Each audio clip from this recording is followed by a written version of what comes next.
स्वागत है आप सभी का आपके अपने चैनल एकलव्य एजुकेशन सेंटर के इस नए वीडियो में। दोस्तों, आज के इस वीडियो में हम यह जानने का प्रयास करेंगे कि भिंडी की फसल में फूल को कैसे बढ़ाया जा सकता है, अर्थात भिंडी की फसल में फूल को बढ़ाने का सही तरीका क्या है। इसके साथ ही यह भी जानने का प्रयास करेंगे कि आखिर हम भिंडी के कौन से बीज का चयन करें जो हमें ज़्यादा से ज़्यादा पैदावार देने में समर्थ हो सके। अर्थात अच्छे बीज का चयन करेंगे तभी तो हम निश्चित तौर पर ज़्यादा से ज़्यादा पैदावार को प्राप्त कर पाएंगे। तो इस तरह से हम बीजों पर चर्चाएं करेंगे और इसके साथ यह भी जानने का प्रयास करेंगे कि आखिर अपने भिंडी की फसल में कौन कौन से खाद का प्रयोग करें जिससे जो हमारा भिंडी का फसल है उस पर ज़्यादा से ज़्यादा फूल लगे और जिसके कारण ज़्यादा से ज़्यादा हमें फल प्राप्त हो सके। तो चलिए इस बेहद ही महत्वपूर्ण वीडियो की शुरुआत करते हैं।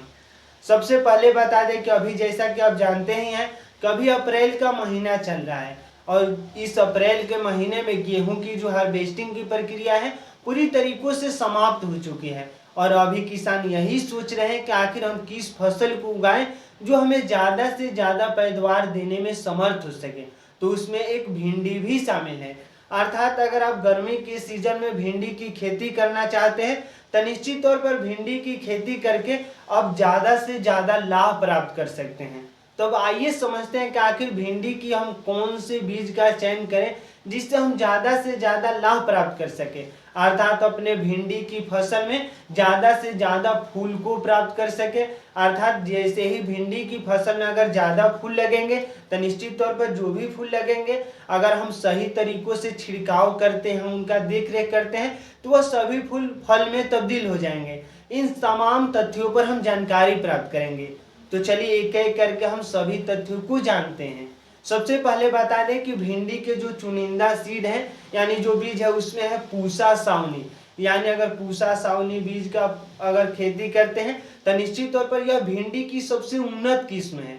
यानी भिंडी के अब तक की सबसे उन्नत किस्मों में है पूसा सावनी। इसके साथ प्रभानी क्रांति है जो पीत रोग का मुकाबला करता है। यानी जो भी व्यक्ति पीत रोग से संबंधित है, मतलब पीत रोग से ग्रसित है, उनके लिए यह प्रभानी क्रांति जो भिंडी है बेहद ही लाभदायक है और यही वजह है कि बाजार में इसका मांग बहुत ज्यादा है। तो इस तरह से पूसा सावनी उन्नत किस्म की बीज है और प्रभानी क्रांति जो मरीजों के लिए रामबाण साबित हो सकती है। तो इस तरह से आपके सामने दो ऑप्शंस मौजूद हैं। इसके साथ अगला है अर्का अनामिका। यानी अर्का अनामिका की भी आप खेती कर सकते हैं। तो उसमें परभनी क्रांति जो है 50 दिन के अंतर्गत में तैयार हो जाता है। यानी सबसे कम दिन में तैयार होने वाला परभनी क्रांति है। पूसा सावनी लगभग 60 से 65 दिन में तैयार होता है और अर्का अनामिका भी 60 से 65 दिन में तैयार होता है। अगर इन तीनों सीड्स का अगर प्रयोग करते हैं यानी अगर खेती करते हैं तो निश्चित तौर पर आपको ज़्यादा से ज़्यादा फूल देखने को मिल सकते हैं अपने पौधे पर और ज़्यादा से ज़्यादा अगर फूल लगेंगे तो निश्चित तौर पर उसको हम फल में तब्दील कर सकते हैं। यानी अगर फूल लगने की प्रक्रिया अगर तेज होंगी इसमें तो हम फूल को बचाने में कामयाब अगर होते हैं तो निश्चित तौर पर ये सभी फूल फल में तब्दील हो जाएंगे, अर्थात भिंडी में तब्दील हो जाएंगे। तो इस तरह से हम ज़्यादा से ज़्यादा लाभ प्राप्त कर सकते हैं। अब आइए समझते हैं कि आखिर हम खेती को कैसे कर सकते हैं। तो अभी गर्मी का मौसम चल रहा है तो सबसे पहले अपने खेत को एक बार हमें सिंचाई कर लेना है और सिंचाई के तुरंत बाद यानी अगर 1 हेक्टेयर की बातें करें तो 15 से 20 टन गोबर का प्रयोग करना पड़ेगा और 1 एकड़ की हम बातें करते हैं तो लगभग 5 से 6 टन यानी लगभग 6-7 टन आपको गोबर का खाद प्रयोग करना है। हम 1 हेक्टेयर का एग्जाम्पल्स ले रहे हैं। अगर आप बड़े आंकड़ों में तब्दील करना चाहते हैं तो इसको आसानी से कर सकते हैं और छोटे आंकड़ों में अगर तब्दील करना चाहते हैं तभी कर सकते हैं। तो जैसे 1 एकड़ का हम एग्जाम्पल्स ले रहे हैं कि आपको 15 से 20 टन जो मतलब सिंचाई के तुरंत बाद आपको इस गोबर के खाद को डाल देना है यानी अपने खेत में। इसके साथ ही तुरंत उसके बाद हमें जुताई करवा देना है। यानी जो जैसे ही हम जुताई करवा देंगे तो जो जो जो गोबर का खाद है वो पूरे तरीकों से खेत में फैल जाएगा। इसके तुरंत बाद हमें नाइट्रोजन और पोटेशियम यानी नाइट्रोजन और पोटास यानी नाइट्रोजन लगभग 80 केजी हमें प्रयोग करना है और इसके साथ ही 60 केजी हमें पोटास का प्रयोग करना है। यानी नाइट्रोजन और पोटास को 2 भागों में हमें बांट देना है। यानी एक शुरुआत में हम डाल देंगे और एक जैसे ही अगर 15-20 दिन अगर 1 महीना का होता है तो उसके दौरान हम डाल सकते हैं। यानी नाइट्रोजन और पोटास को हमें 2 हिस्सों में इसको बांट देना है।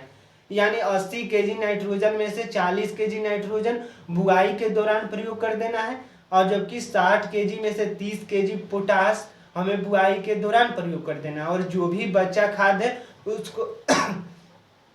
उसको अगले 30 से 35 दिन बाद हम इसका प्रयोग कर सकते हैं, या 20 दिन बाद भी कर सकते हैं।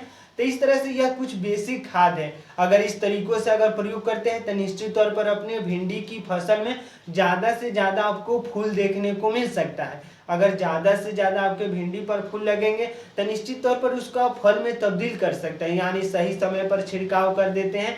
कीटनाशक दवाओं का छिड़काव बेहद ही जरूरी है, क्योंकि अगर आपके भिंडी पर ज़्यादा से ज़्यादा मान लीजिए अगर फूल लग जाते हैं और कीटनाशक दवाओं का छिड़काव नहीं करते हैं तो निश्चित तौर पर जो भी फूल लगे होते हैं वो नष्ट कर देते हैं कीटाणु। यानी कीटाणुओं से हमें अपने फूल को बचाना बेहद ही जरूरी है। यानी हमें कीटनाशक दवाओं का छिड़काव लगभग 15 से 20 दिन के अंतराल में निश्चित तौर पर करना चाहिए। यह कुछ बेसिक तथ्य है। यानी अगर इस तरीकों से आप अपने फसल में प्रयोग करते हैं, यानी जो गोबर का खाद, नाइट्रोजन, पोटास, इस तरह से, और जो सीड हम बताएं यानी पूसा, सावनी, प्रभानी, क्रांति और अर्का अनामिका का अगर प्रयोग करते हैं तो निश्चित तौर पर आप अपने भिंडी की फसल से ज़्यादा लाभ प्राप्त कर सकते हैं। तो आज के इस बेहद ही महत्वपूर्ण वीडियो में बस इतना ही। अगर आप हमारे चैनल के साथ नए जुड़े हैं और वीडियो अच्छा लग रहा है, कुछ सीख पा रहे हैं इस वीडियो के माध्यम से, तो हमारे चैनल को कर दीजिए सब्सक्राइब, ताकि हमारे द्वारा अपलोड किया गया हर वीडियो आपके पास सबसे पहले पहुंच जाए और हम तथा हमारी टीम भी उत्साहित महसूस करें कि आपके लिए हम कुछ अच्छा कार्य कर रहे हैं। तो हमें दीजिए इजाज़त। धन्यवाद। Thank you.